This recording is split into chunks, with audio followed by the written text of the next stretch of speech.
Good morning, and thank you for joining us for this discussion about quality sustainability data. I'm Carol Adams, Professor at Durham University Business School and Technical Expert to the UNDP's SDG Impact Team. I'm joined this morning by Olga Smirnova from Heineken, Manager for Non-Financial Reporting.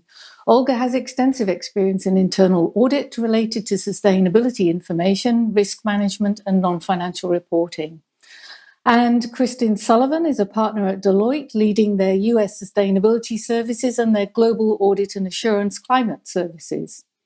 Eric Hespenheide is chair of the board of the directors of GRI, and he's previously chaired the GRI's Global Sustainability Standards Board.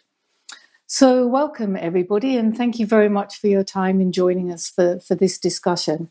I'd like to start asking really and clarifying what you understand by sustainability data. And if I could turn to you first, Olga, please. Yes, thank you, Carol. Sustainability data is a term covering all kinds of information related to sustainability. We also use the term ESG, which is environmental, social, and governance data. And when you talk about it, think about the climate-related information, and such as CO2 or water or air pollution. Think about social, human rights, labor relations, and ethical principles of working of any organization.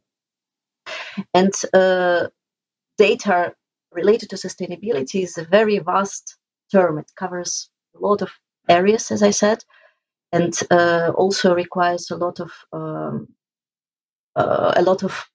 processes to produce it. Thank you very much, Olga. And Kirsten, do you have a similar view or some nuances there about what sustainability data is? Yeah, thank you, Carol. And just to add, I think it's just really to distill it down. It's sustainability, or ESG. It's really a data-driven way to understand long-term value, and it can come in the form of quantitative, qualitative measures around the impacts and dependence of a business on society and the environment, through a stakeholder lens. And I think that's why it's so compelling and becoming increasingly so in terms of the broader corporate disclosure landscape, because information that comes in this form is so increasingly valuable to truly understand the long-term business viability of an organization and the future value creation potential. Thank you, Kirsten. Now, Eric, I think you may have a slightly different view about what sustainability entails in terms of what it's for and the purpose of it. I've seen the GRI definition. Yeah, you know me too well. So yeah, I will draw a bit of a distinction between sustainability data and sustainability reporting. I think data is, you can have a GHG emission, you could have water usage, you can have things that are metrics associated with data. But one of the things that GRI tries to promote is sustainability reporting, taking a broad picture and a complete picture of the impacts an organization's having on society and the environment in totality. So it is made up of elements of sustainability data, but reporting is when you have gone through a materiality assessment, an assessment of your stakeholders, the impacts you're having, and then putting together, how is management responding to those? What are the management processes and strategy for dealing with those impacts that the organizations are having, and packaging that up, if you will, into a reporting so that society at large and all stakeholders, investors, and of course included, can have a comprehensive view of what those impacts are that the organization's having on all of us as society and the environment. Thank you very much, Eric. So we have some views there around data for the organization and value creation, and Eric coming in there with sustainability being about the impacts of the organization on society and the environment. So I'd like to go on now to ask, how does company disclosure of this sustainability data help, first of all, people and planet, and secondly, business? So if I could start with people and planet and come straight back to you, Eric. really with the question about how corporate disclosure actually helps us as a society and help us protect the planet. Well, Carol, I mean, that's clearly what GRI has been about for some time, is to provide a mechanism to getting to the transparency so we can all have a better understanding of the impacts that we're having, and particularly company are having on the planet and society. And so this is a perspective that's necessary as a mechanism in the broad sense of identifying where the systemic risks are in our society and where in our environment. And it's really the accumulation of what all these company impacts are, that allows policymakers, regulators to begin to manipulate their levers of control, whether it's from a policy standpoint, you can't do this anymore, or a regulation standpoint, you need to do less or more of this. And that's really the value of having this comprehensive reporting, is that it allows for that big picture perspective that society needs in order to understand, what do we need to do less of and more of in order to have our sustainable future. Thank you very much, Eric. Now, Olga, I know that Heineken does report information concerned with the protection of people and planet and impact on sustainable development. Can you tell us something about the purpose of that information and how it helps for a company like Heineken to report this data? Absolutely. To continue the message what Eric brought, there are various ways to bring sustainability data via sustainability reporting to stakeholders. And stakeholders, these are investors, regulatory authorities, general public, anyone who's interested in sustainability information. And with the term sustainability reporting, we cover various sources of various streams of sharing this information. It can be annual report of companies or consolidated reporting. It can be a sustainability report, or it can be disclosures which companies make via various rating or any other benchmarking, for example, questionnaires and reporting tools. So there are actually a lot at this moment, streams and ways to share this information. So Heineken publishes every year annual report, which we call combined annual report, because it combines financial and non-financial information. We also publish information additionally on our website, so that is available to a broader range of our stakeholders, investors, again, rating agencies, general public, customers, consumers. And we also participate in about 12 rating and benchmarks where we share additional information about our performance, for example, on climate CDP, for example, climate or water disclosure. Thank you. And that's the way.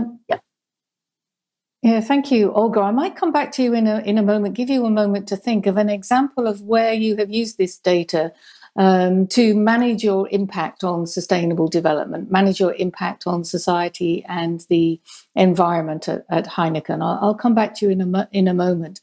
But Kirsten, if I could come to you now and ask you about how an individual company, we're talking about big major sustainable development problems, how an individual company can use sustainable data to help people and planet and manage its impact on society and the environment. Yeah, well, thanks for that, Kristen. Carol. And that's okay. Well, and I think even building off of Eric's comments previously as well, in terms of, I think where we've seen the momentum in this broader sustainability ESG landscape to put the emphasis both on the impact of the organization and data and processes and controls and governance that need to be in place to really understand those impacts and how to manage those impacts and deliver performance as it relates to stakeholder expectations, but the dependence of organizations as well, in terms of, as you think about the context in which companies operate from a societal and environmental standpoint, so that dependence, that sort of outside in lens that complements elements, the inside out performance objectives. So I think there's clearly a broadening of the aperture of considerations that companies are taking or factoring into their governance structures, their management systems to further enhance the relevance, the value of the information, the timeliness of sustainability data and information that they're collecting to really better understand the impacts that they're having on people and the planet, and really how that aligns with their business strategy or where they need to make course corrections and pivot, so that they can really reinforce their ability to deliver long-term value. Thank you. Are you seeing many companies, Kristen, collect data on product information and report that to customers so that they can make decisions concerning their impact on the environment? Yeah, I think clearly in this hyper-transparent market that we all operate in, there's just an insatiable appetite for information around enterprise-wide performance, impacts of products and services that are delivered. This value chain concept is really central to accountability and the new accountability mechanisms that I think stakeholders are holding companies accountable to. And I think it really reinforces that stakeholder lens and this idea that it's critical to understand the needs of and intentionally deliver value to your critical stakeholders as a means to driving long-term value. So I would just say, echo completely that this is customer, the end consumer is playing a really important part in motivating transparency. Good. So Olga, if I could come back to you now, see if you've thought of an example.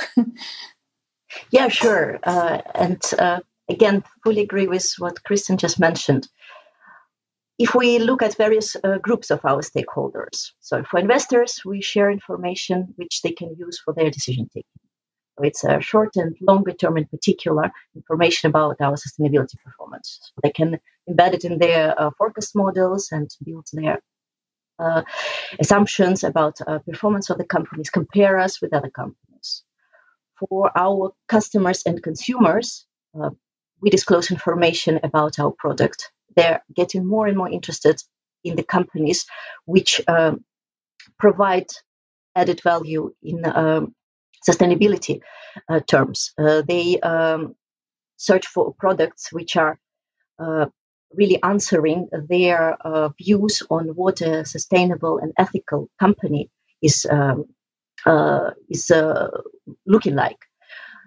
So if we talk about talents, for example, our potential employers, they also want to have information about company performance because they want to work for the company which values they share and where they can be actually proud of. And that's also, again, another example of where this information can be useful. General public, communities where we operate, they want to have really sustainable and responsible neighbors to be operating next to them. And again, they want more and more information, more transparency, and more detail. Also, we notice that their level of understanding this information is growing. If before, the stakeholders were happy with general idea which we share, that we do invest in sustainability, we do have projects. Now they're getting more and more demanding. They're raising the bar to the quality of information and the detail of information, insights which we provide. And that also challenges us in a good way to provide more insights and more quality and detailed information.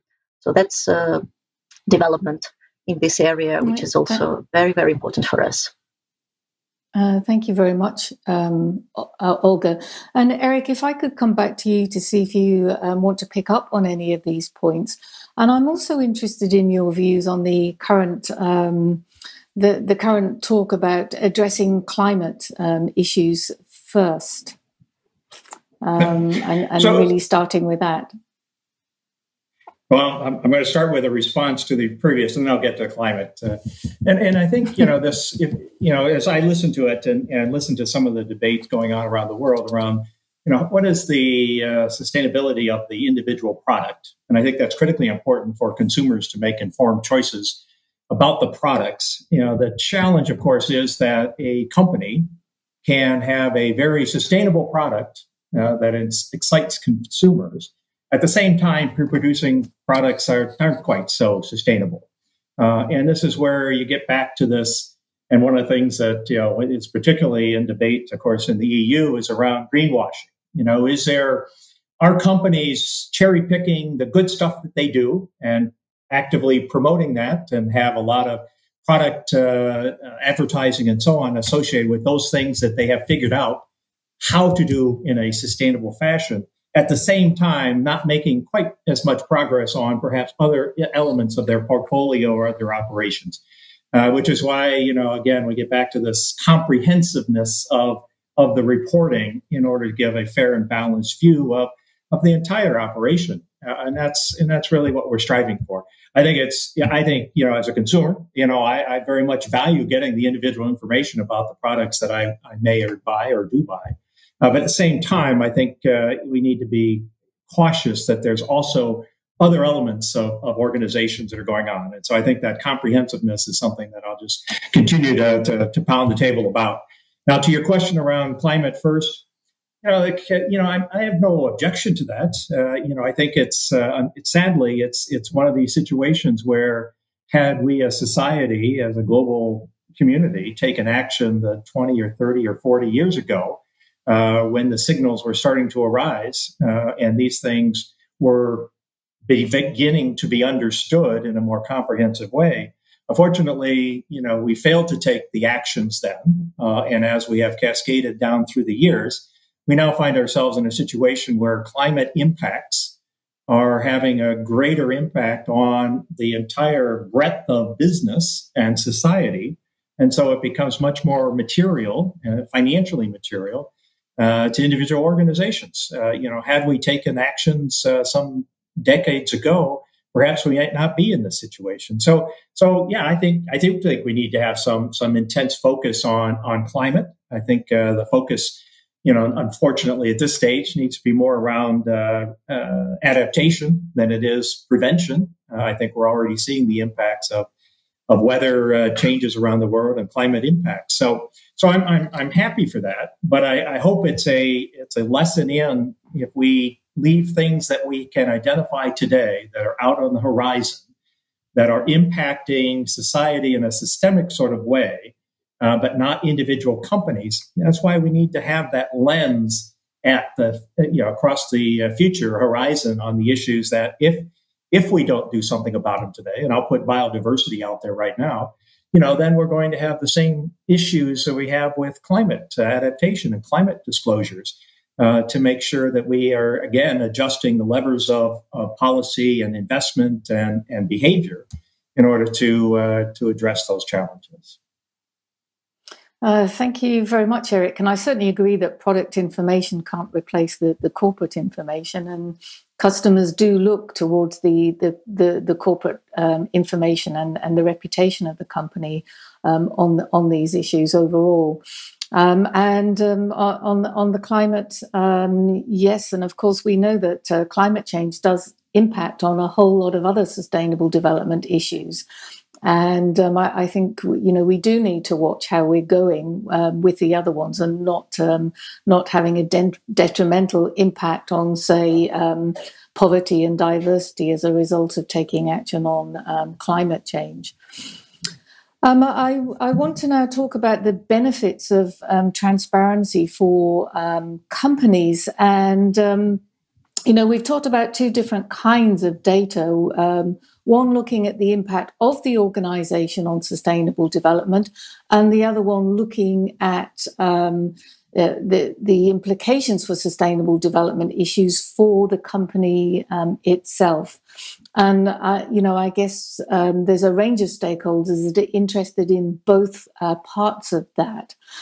So if we could look at the benefits of transparency from both those perspectives, please. Olga, would you like to kick off on this? Yeah, sure. So what you just mentioned is the concept of double materiality, as it's known. So the impact of the company on the environment, on our surroundings, and the impact of external environment of the company, which are both very important and interesting as well for investors. So there is a more and more trend to know how the impact of, for example, climate development and physical transitional risks are impacting company in the short and especially in the long term. It is a very interesting topic with the development of initiatives like TCFD, the Task Force on Climate-Related Disclosures. It got even more attention from all over the world, from a lot of organizations and corporate sector as well. It is a challenging process. So we do need to assess risks which we're subject to. We need to assess the impact of those and severity, and in the end, assess how much it will impact our development in the future. And here, of course, transparency, as you mentioned, is the key, because transparency creates trust. Although there is always a debate what's transparency, because areas of sustainability, especially reporting, are still in their very early stages. Some areas are more developed and more advanced, methodology already created, like climate, for example, what was mentioned before, it's more advanced. Areas related to social parts are much less advanced in terms of regulations, principles, and guidelines. That's why companies look, debate, and discuss. They work with assurance providers, they work with organizations, and trying to understand what it means for us and what's most important and material topics which we need to disclose, and in what way we should disclose them in order to give most meaningful, comparable, and comprehensive information to our investors, for example, or other stakeholders. Thank you very much.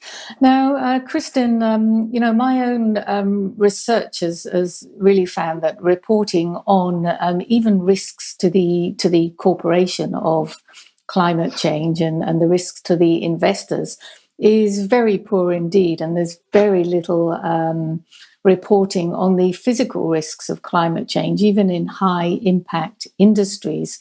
So how would transparency on those kinds of issues from the enterprise perspective assist the organization and its investors? Mm-hmm.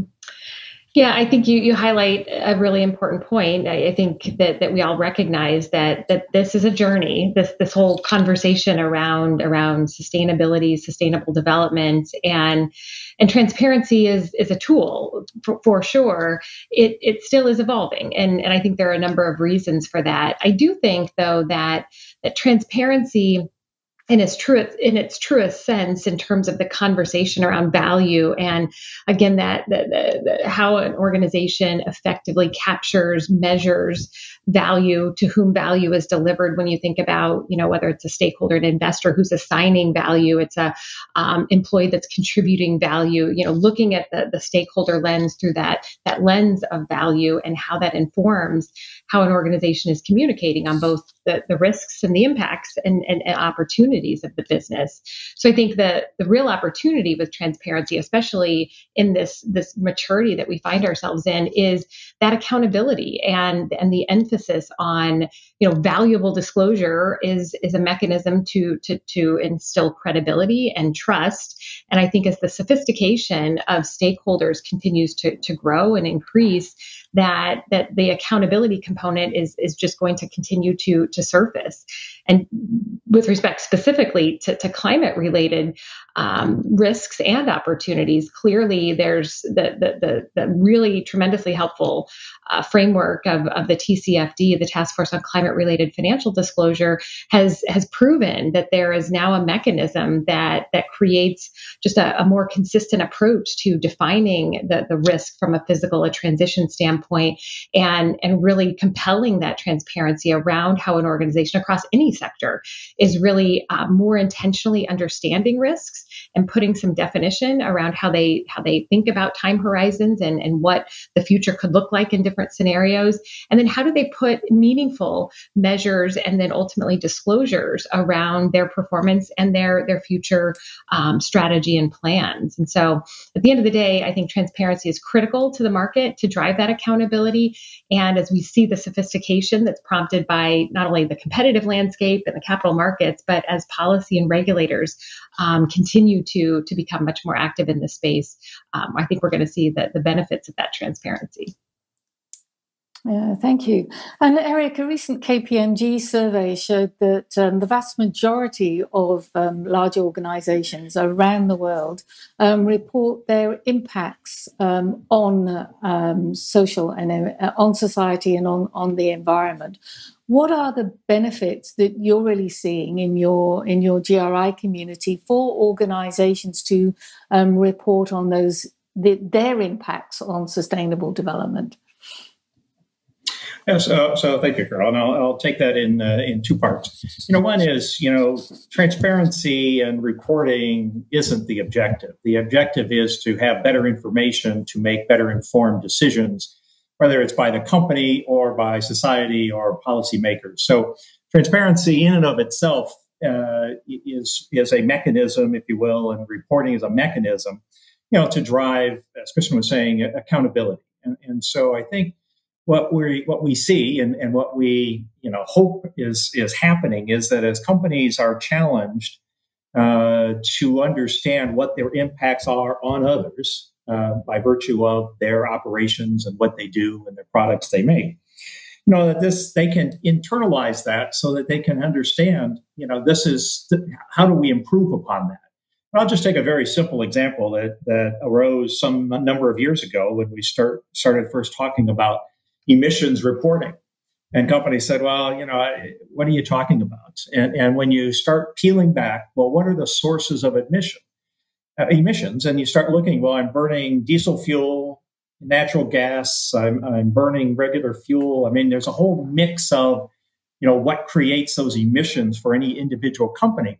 And what was happening is that companies were waking up to the idea that, gosh, now that I know where these sources are coming from, not only can I accommodate the request from CDP and the investors, chain that way, but I can also better understand and manage my own costs and my own understanding of my business. I can't tell you how many clients I had, that once you got over the idea that this is not reporting for others in its purpose. It's reporting and gathering information for you to make better informed decisions. Now, if you extend that out to society at large, well, then you add that all together and you say, well, this is the information that we can use as policymaker, regulators, self-regulating from an industry association perspective, as you gain understanding of just what are these issues, and that's the value of having the dialogue, of accepting the idea that you are impacting others no matter what you do. And as you gain an understanding of that interaction and the interdependencies that you have and they have on what you're doing, that allows you to, as we like to say, increase the aperture of the information you're using to make better informed decisions, not only for the benefit of stakeholders and for the company, but for society at large. As society starts to challenge whether they really want some of these products or some of these services or some of these locations. And you're seeing that going on in the extractive industries, for quite some number of years now, is that you get to make better informed choices about what you want in your community and what you want in your society at large. Of course, internal decision making and making better decisions and being able to manage your impact is extremely important. But the external disclosures, the transparency, does also help build trust with those stakeholders, and that has to bring benefits for the organization. And we all know what happens when that trust isn't there, when corporations start disclosing things that aren't true. I remember VW did that many years ago, spruiking their green credentials and got into some hot water there. And we've seen that with many other organizations too. So how can we really enhance that credibility of the external reporting to increase that trust, and also to make sure from an organization's perspective that what they're putting in their reports is reliable, so that they don't come back, find later that they're being questioned about the integrity of what they did report at a particular point in time. Olga, would you like to kick off with that one? Yeah, thank you, Carol. I see two ways to look at it. On one hand, internal processes which we create to provide transparent information, and that involves people, systems, and processes, and making sure that whatever information, whatever reporting we produce brings transparent, open, and reliable information to our stakeholders. This is one way. On the other hand, from the practical side, we also see that sustainability area still, again, as I mentioned before, it's still developing. It's developing methodologies, it's developing definitions and guidelines and reporting principles. So what is transparent is another question which is very important for us. What are the right definition? Take, for example, the carbon emission, the carbon footprint of the company. Methodologies are developed a couple of years ago with SBTI initiative. We now have a more consistent and comparable methodology to report. But before that, companies were perhaps in the best phase, reporting perhaps not comparable data just because they were using different definitions or different methodologies. So that makes it also quite complicated. So companies perhaps sometimes really do their best and would like to be very open and transparent, but they just miss reference points, which are actually developing, and we see more and more of them coming. And of course, with the GRI framework and other reporting framework, it's also we get more comparable, but we still we need more. Our knowledge is growing about the area. Overall science, of course, knowledge is growing, and we need to follow. And that's will be linked to the transparency and what we call transparent information.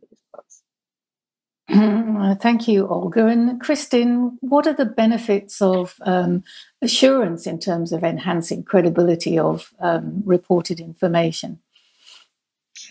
Well, thank you for that question, Carol, and even just building off of Olga's comments in terms of, again, with this market sophistication, but balancing with the maturity that we're seeing within companies, that clearly ESG factors need to be treated as business risks and opportunities in the same governance structure and control environment, to really promote the quality, the access to quality information to truly inform decision making with the rigor and discipline around policies and procedures that promote that consistency, and really equip management to understand and put the effective controls in place.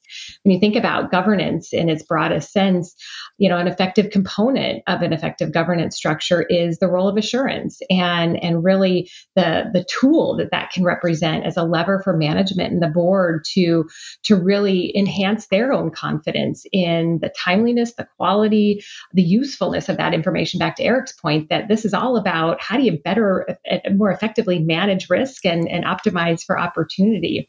So assurance is actually a really important tool in this whole area, and it's accelerating rapidly with the emphasis around financial relevance as we see the rapid shift in the ESG standards and reporting landscape. And so I think as companies look to rapidly enhance the rigor and discipline and governance around their reporting practices and how they're managing these issues, that assurance is a really critical, plays a really critical role in enhancing that trust and confidence internally, as well as with external stakeholders. Well, thank you, Kristen. And Eric, picking up on the governance angle there that Kristen raised, what are the key things that organizations ought to be doing in terms of the governance of sustainability data? And do they have the right skills to do that at board level? Well, thank you, Carol. And I think that is a continuing challenge as to whether the composition and the of boards and their backgrounds and so on, how well are they prepared to actually deal with and understand, what's at stake on topics that they may not be familiar with. So I think clearly there is a continuing need for educating board members and upper management in many cases around what are these issues and what do you mean by stakeholders and why do we care about what they think and those kinds of things in order to make the right kinds of choices. I agree wholeheartedly with both the comments from Olga and Kristen around the value of having the processes and controls and systems in place in order to gather the information on a consistent basis, period to period, and across time. And those, play into, how you can, gain credibility and trust, if you will, if there is consistency with regard to the metrics you're using, and there are now explainable changes in some factor that goes up or down, that you actually have some credible explanation for it, as opposed to, well, we changed the methodology and that's kind of how it is. I would also say that, we need to, again, keep in mind that, and getting back a little bit to Kristen's on the assurance point, is that, if something is it is of value, if it is something of value in terms of you making a personal decision for an investment, for acquisition of a product or whatever it may be, then you need to be able to rely on the credibility of the information that you are placing in front of the equation, if you will, for making that decision. And so I think, being a recovering auditor, I think I understand the value of assurance, and I think it can add a lot to the credibility. The other thing I would say, though, is an important element of trust is that you be comprehensive. And I get coming back to that, but we can't be really, really good at a few things and really, really bad at a few others, and expect that that's going to result in credible performance when the bad comes to light, because inevitably it will. And so from a governance standpoint, they need to be thinking about it broadly and not just narrowly on what may be at them, currently in front of their face today, but the implications of the operations that they're doing and where they operate, and the emerging social issues. I mean, the whole income inequality and diversity and racism and so on, those are issues. They've been there for a long time in many cases, but how you address them and how you internalize that and start thinking about how you behave with your workforce, in your communities, and so on, are things that are coming at companies today. And they need to be prepared for that, and then think comprehensively about all of these issues as they go through, what are they going to report on. Thank you, Eric. And that leads nicely into a question that we have from the audience. Should companies be investing more in these systems and the skills for people to deal with sustainability data? And how does that compare with what they have invested in the collection and maintenance of quality financial data?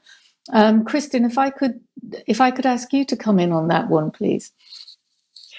Sure.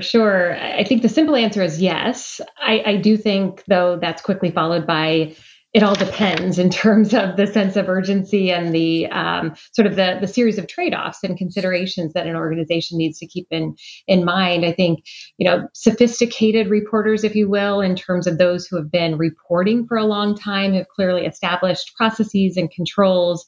I think the real shift that we're seeing, and sort of the opportunity to really apply a similar level of discipline to ESG or sustainability reporting as is applied to financial reporting, is when you really get the broader management representation involved in sustainability reporting. I think we see very clearly that the role of the finance organization, legal, investor relations, in addition to the operations and the business and supply chain, it's so critical that there's an effective working relationship. And again, it gets back to that governance structure, in particular the way management is organized, to really instill and elevate the quality of the information. And that comes with time, and that comes with those choices that a company needs to make. And it all comes down to value.